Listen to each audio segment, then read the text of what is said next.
What's good, you guys, and welcome back to the channel. And on today's show, we have special guest Calvin Blosser, and he's going to be talking about his incredible transformation from divorce and losing it all and being in the worst mental and physical space he's ever been to gaining it all back and more and being completely happy in his skin and most of all, loving himself. And he has a unique perspective on wellness because he doesn't require much equipment to get the physique that he has. So let's dive right into our conversation with Calvin Blosser.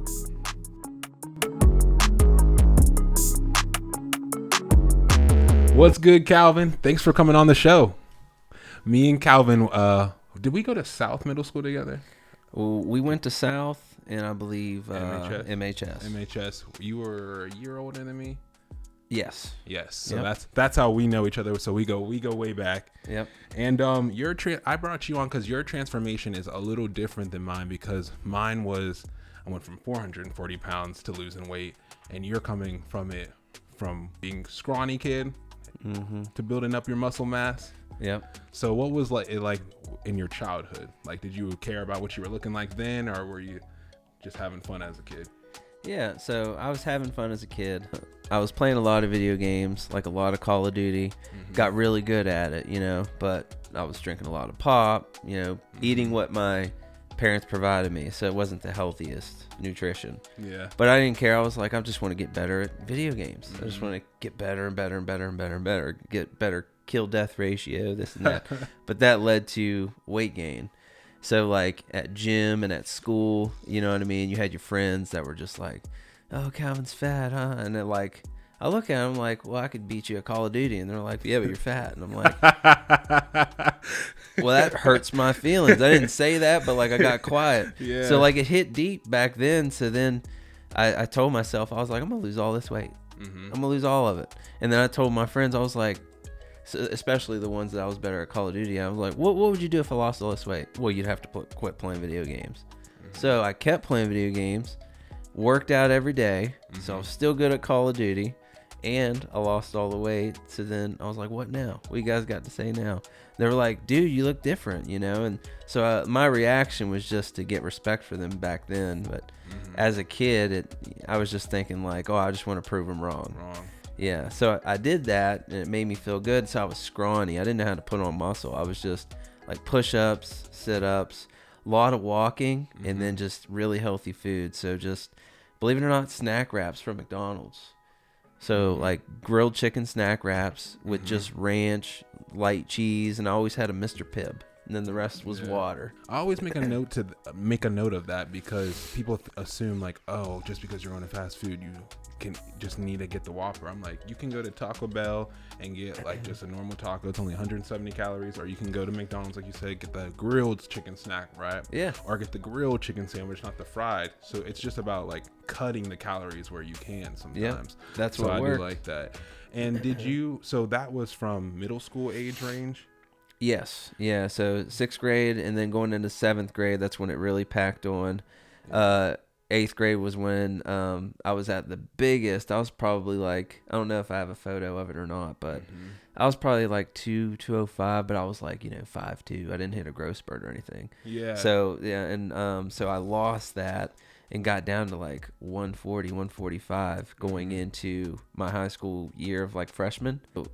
Going through high school, I really loved working out, lifting weights, and the girl I was with, she really wasn't big into fitness. She tried, and I tried to do it with her. We tried to do it together. Yeah. But it was mainly me, you know what I mean? Like I'd make time for it. She'd kind of do her own thing. So after high school, we had kids and everything like that, and I would still go to make time for it. It was more of like well, why are you going to the gym? I'm with the kids. I'd be like, well, we can, I could work out here. You can do a workout with me. It was, she didn't like it. It was just like, she didn't want to work out. She didn't want me to work out because she didn't want to work out. Yep. And then we would bicker about it and fight and all that. So eventually I kind of started putting on weight. And then, dude, I just lost myself. Like, I loved being with the kids. I was around them 24/7, but we both got really big, especially me. Like I got up to, I think it was like 260, 270. And then my whole love for losing that weight when I was that young, it's just like I lost in touch with who I was. because that joy of getting to that place, even though I got made fun of and stuff, getting to that place of where I was happy. I looked in the mirror, I was happy with what I was seeing. I liked my own results. It was just, it ended, and it wasn't because of me so much. It was because of the girl I was with, the situation I was in. When you did that transformation from then to where you are now, what were like the workouts that you did from there? Because you have like a unique workout style that's different for like a lot of people. Definitely the calisthenics part.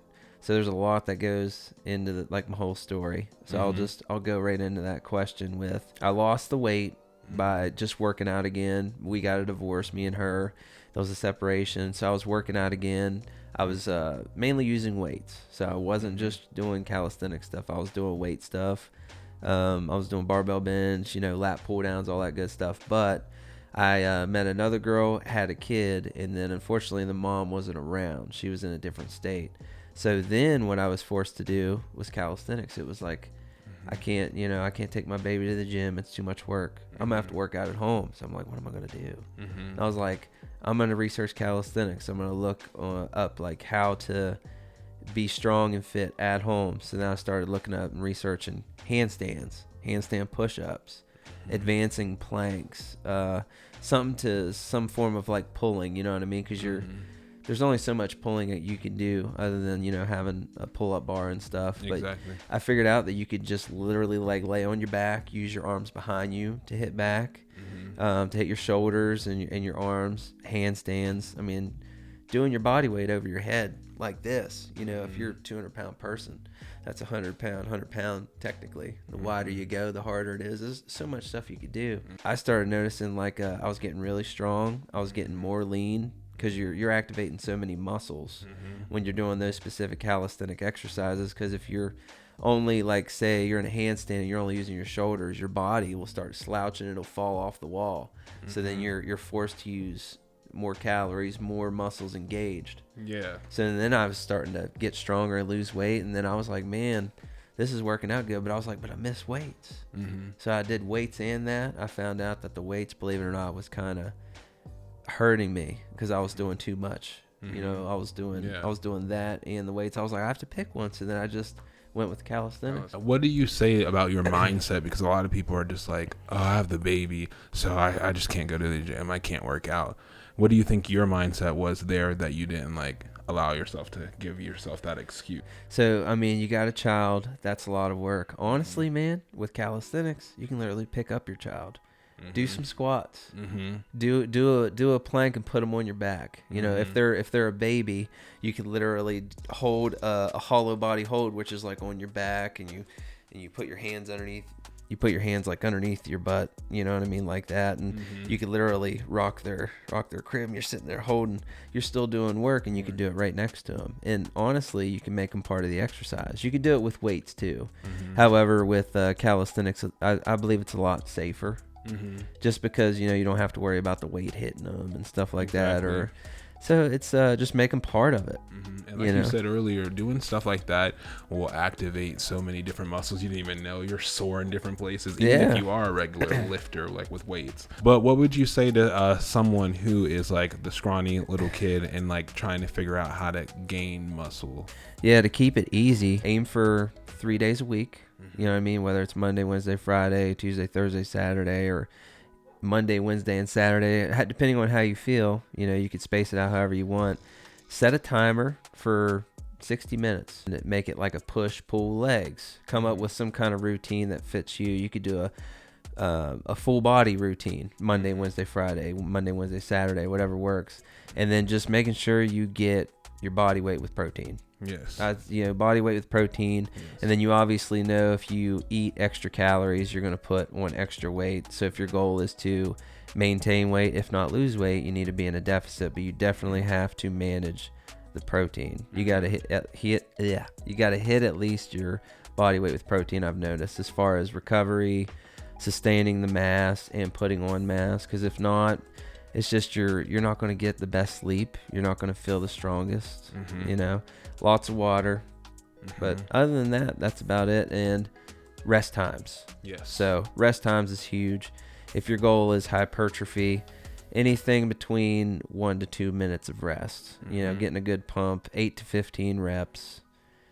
But yeah, and then sustaining, noticing how much weight you're doing, how hard it is. Don't kill yourself just to get to 8 reps each time when you can get to 15 and focus on form. But after that 60 minutes is done, you're good. And then if you notice you're super tight, stretch on your days off, before or after. That way you don't get crazy tight. Exactly. And always have a goal. Always have a goal. Always have 1 to 3 goals, but one, you want to be specific. Goal is hypertrophy. Make it a goal to put on 1 to 2 inches of bicep mass. Exactly. Or, you know, monitoring that. And then that'll keep you chasing it, because you'll see that 1 to 2 inches over time. You'll be like, yeah, I did it. And make it realistic. Ending it, what would you say your biggest mental aspect of it is, from where you were less confident about your body to where you are now? Like, what do you think the biggest mental benefits were? Oh man, that's a good question. Honestly, I would get in these ruts, either from, you know, something really negative happening in my life, and then you just sleep in, and then you don't get up and do your normal routine, and then that goes to a second day, that goes to a third. So honestly, telling myself, having a self-conscious talk of, hey, you can do this. You just got to get up. You can do it. You're stressed out because of this. It's very hard to tell yourself that if you don't have a person there that's in your ear saying all that to you. Yeah. So if you can tell yourself that, you'll know that, you know, because you know yourself it's happening, but you have to like literally be a person in your own mind to tell yourself that. And I do that almost every day. If I don't do that, I honestly feel lost. Then I do pray. I do pray. If there's not, you know, big churchgoers out there, I'm not the biggest churchgoer. However, when I pray and ask for strength, dude, I always get it. Get it. Now that's dead on what I would say. Dead on. Hey, yeah. And what are your socials for people to reach out and get more workouts from you that you mentioned earlier today? Yeah, man, that's awesome. So my Facebook is Joseph Calvin T. Blosser. So you can send me a friend request on there. I'll message back. I'm pretty good about it. And then Instagram is calisthenics, dad and calisthenics mixed. My profile picture is it looks like a comic picture. I'm like this with my arms. I don't know. Maybe we'll I need to plug update it. But yeah. Yeah, no, love it. Well, thanks for coming on, man. I really appreciate that. And guys, make sure to check him out and show him some love. I think that you have a very unique perspective on it, and a perspective that we don't really touch on a lot on the channel, of the calisthenics aspect of it. I'm a big gym goer, but I do like that approach to it, and it's clearly working out for you. Thanks, dude. Thank you for tuning in to today's video. If you enjoyed it, you will like this video where I talk about my transformation story. And if you're a music lover, me and my cousin have a show called The DJ's Take. You can click that video or go to the DJ's Take playlist to watch it. See you next time.